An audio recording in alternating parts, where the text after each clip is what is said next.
Greetings, everyone, and welcome back. I'm Gail Macinda.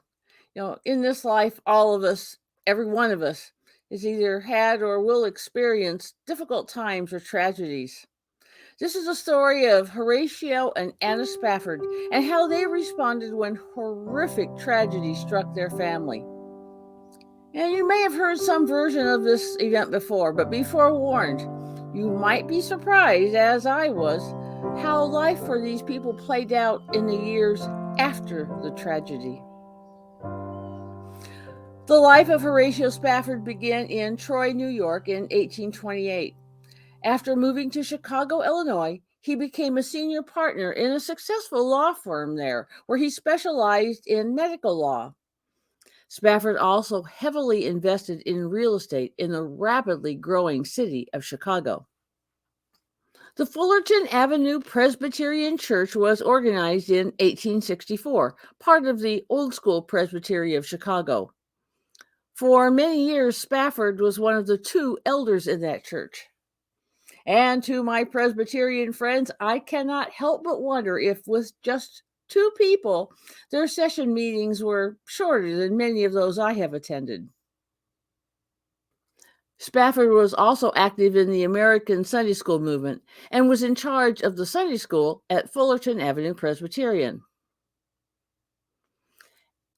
Anna Larson was born on a farm in Norway in 1842, but soon her parents immigrated to America in search of a better life. There were 3 children in the family, and Anna, the youngest, was still very young when they settled in Chicago. When she was in her early teens, she met Horatio Spafford in a Sunday school class he was teaching, and which, it is said, she never attended again. However, for the next 3 years, Horatio covered the tuition for Anna to attend a boarding school. Meanwhile, her mother had died, and her sisters and father moved to Minnesota. After Anna's schooling was finished, Horatio and Anna were married in 1861, when she was 19 and he was 33. Shortly after their wedding, the Spaffords bought this beautiful home in Lakeview, a suburb on the north side of Chicago. Their family grew to 1 son and 4 daughters. They were devout and active Christians. Musician Ira Sankey, evangelist Dwight Moody, and reformer Francis Willard were among their friends and frequent visitors. Horatio was also active in the abolitionist cause. Their home was a frequent gathering place for many of the reform movements of the day, including the Women's Christian Temperance Union, which was also based in Chicago. Life was good. But then the Spafford circumstances began to change. Scarlet fever took the life of their young son in 1870. In 1871, the Great Chicago Fire swept through the city, killing nearly 300 people, leaving 90,000 people homeless, and destroying about a third of the city. The fire destroyed Spafford's law offices and took almost every real estate investment he owned. And since he had purchased so much of his land on speculation, his finances were now in shambles. He began to make unwise decisions concerning the management of the financial accounts with which he had been entrusted. Even so, for the 2 years after the fire, the Spaffords put their faith into action, devoting many hours to the survivors of the fire. Their home had been spared from the fire, and so they welcomed many people who had lost their homes and their incomes. In 1873, Spafford arranged for his family to go to Europe for a rest, to have time to recover from the tragedies they had endured, and possibly to escape the pressures of his creditors and investors. The family traveled together to New York, but then at the last minute, Horatio had a potential business deal turn up, which did not turn out, by the way. But he encouraged his family to go ahead with their travel with the promises that he would join them later. Anna was not pleased with this turn of events, but she and their 4 daughters set sail aboard the S.F. Ville de Havre. The girls were Tanetta, age 11, Elizabeth, called Bessie, who was 9, Margaret Lee, who was 5, and Anna, or Annie, who was 2. The Ville de Havre was a large luxury steamer built in England, and after some modifications and refitting, was one of the larger ships in her day. She was fitted with staterooms for 170 first class, 100 second class, and 50 third class cabin passengers. The steamship left New York on November 15th with 313 passengers and crew on board. At 2 a.m. on November 23rd, when most of the passengers were asleep, she was rammed by the British iron sailing ship, the Loch Earn. The Loch Earn was going 10 miles an hour when it struck the steamer midship on the starboard side, puncturing a hole 12 feet deep and from 25 to 30 feet wide. The collision and noise awakened the passengers, and many scrambled quickly to the deck. The recently painted lifeboats were stuck to the deck. As some of them were loosened, the passengers were desperate to get aboard, and they quickly filled the large lifeboats. One lifeboat with the crew aboard was launched. But then, just minutes after the collision, the main mast fell. And then the mizzen mast fell across the other lifeboats, crushing them to pieces, and many of the occupants were killed or injured. The ship was sinking, and people were panicking. Just 12 minutes after the collision, with one great plunge forward, the Ville de Havre split in two as she went down. There were terrible shrieks, and then all was silent. One newspaper account called it the silence of death. The Loch Earn launched lifeboats to pick up people struggling in the water, but that vessel was so badly damaged that she was later abandoned and also sank. The survivors and crew were transferred to the Tri-Mountain, an American cargo ship which carried them to Cardiff, Wales. Until the next morning, additional small boats in the area picked up people who were clinging to anything that they could find that would float. By that time, many of them were nearly lifeless. Of the 87 people who survived, 61 were crew, including the captain. 226 passengers and crew died. The collision was totally unexpected. No clear explanation of why it happened was ever determined. Anna Spafford went down with the ship, but somehow floated again. She was one of the survivors that was picked up, unconscious, by the crew of the Loch Earn.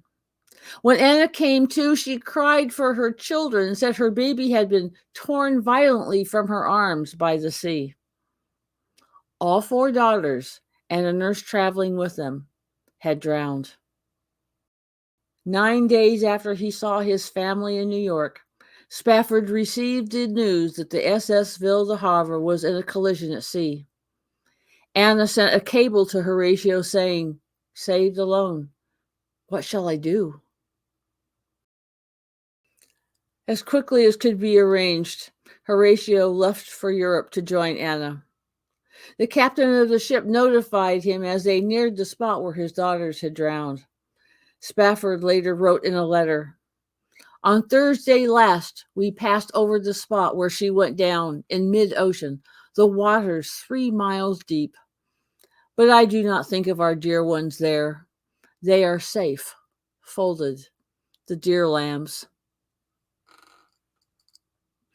As they passed by the spot believed to be the final resting place of the Ville de Havre, he wrote, "It is well. The will of God be done." Horatio Spafford wrote the hymn, "It is well with my soul," based on those words. He may have been inspired by 2 Kings 4:26 about a woman whose only son had died. It says, "Run now, I pray thee, to meet her, and say unto her, Is it well with thee? Is it well with thy husband? Is it well with the child?" And she answers, "It is well." Spafford did not dwell on these tragedies that had happened to his family. As he was writing this hymn, he fully believed that he was experiencing the peace that only God could provide. If you are enjoying this story or finding it helpful, please take a moment to hit those like and subscribe buttons. And in the comments, I'd love to hear if the song resonates with you. But now, here is, as Paul Harvey famously said, the rest of the story. This draft manuscript of Spafford's hymn is written on the letterhead of the Brevoort House Hotel in Chicago. It contains 4 verses but does not include the familiar refrain.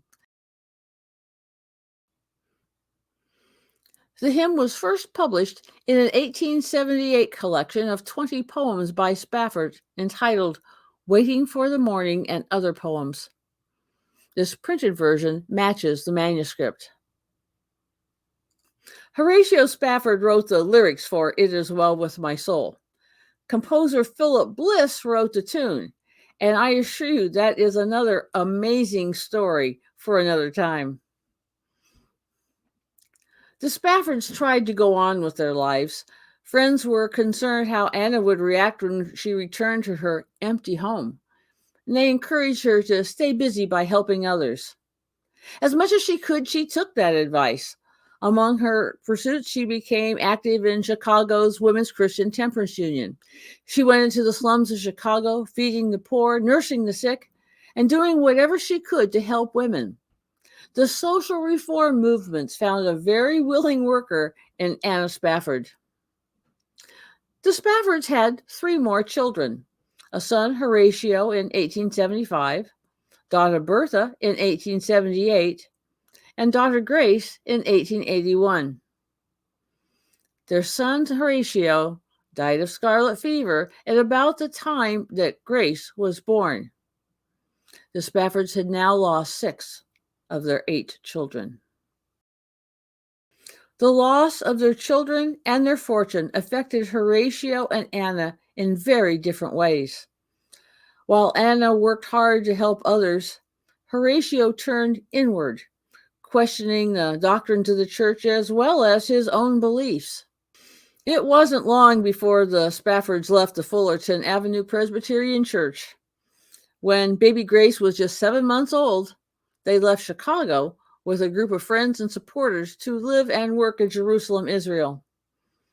They found a utopian community that later became known as the American Colony, and that's another story for another day. They pooled their resources, lived communally, made interfaith friendships with local Arabs and Jews, and did many humanitarian works. However, the faith and beliefs of Horatio and Anna Spafford continued to change. As time went by, they struggled spiritually and moved further and further away from their original convictions. Many believed Horatio was suffering from mental illness.